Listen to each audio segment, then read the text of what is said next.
Pati ba naman sa pagkain ay kinukuhanan ng video? Ay opo, piniflex nga niya yung pagkain. Dahil kapag dadating ang panahon na wala na akong makakain ay babalikan ko na lang ang video na ito. Sabay lunok laway.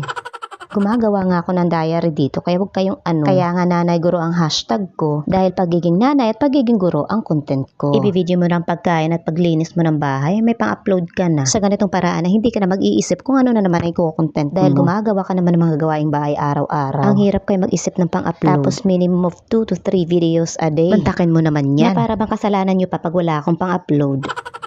Pero dapat talaga sa araw na ito ay magluluto ako ng pamerienda namin. Ang problema nga ay kulang-kulang ang mga sangkap. Inutusan ko naman si Bunso ay sarado daw ang talipapa. Wala naman ako mautusan sa palengke dahil nagbakasyon si Jowa. Gusto daw niya magpahinga kaya umuwi siya sa probinsya nila. Pagod na yata ang pagkatawa niya sa bunganga ko. At kailangan pa talaga umuwi na probinsya para magpahinga. Kung sa bagay, hindi rin naman talaga siya makapagpapahinga dito dahil kung saan ko siya inuutusan. Madali lang naman ako kausap kaya nga pinayagan ko na siya. Kahit nga gawin niya pa 1 taon. 1 taon pero parang labas sa ilong.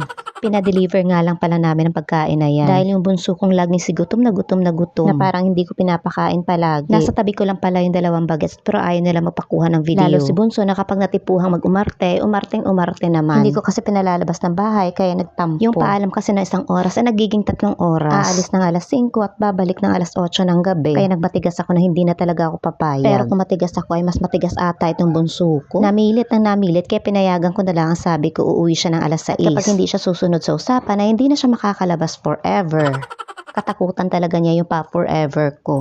Gustong-gusto kasi niya sumama sa tatay niya pero hindi siya isinama dahil kulang nga sa budget. Kaya timbahay siya ngayon. Dahil busog na nga tayo ay galaw-galaw na ulit. Pagkatapos gumalaw ay upo na ulit.